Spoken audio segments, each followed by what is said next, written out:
How to fix the audio is not working in Roblox.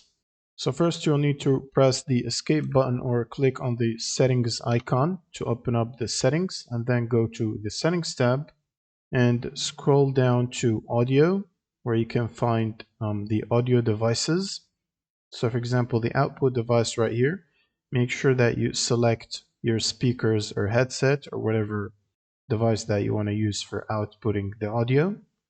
And also make sure the volume is up to a level where you can hear the actual in-game sound effects and voices. Now you want to go to your computer taskbar and right click on your speakers and then click on open sound settings, and from here make sure the output device is also set correctly.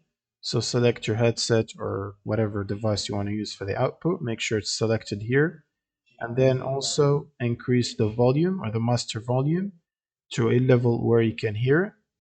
And you can also click on this troubleshoot button right here to troubleshoot any issues related to the audio. Next, you can right click on the audio icon again and open up the volume mixer, and from here make sure the game and the speaker's audio is set to a level that you can hear for Roblox and for your speakers from here, and that should generally solve the audio issues. That's pretty much it for this video. Subscribe if you find this helpful, and see you in the next one.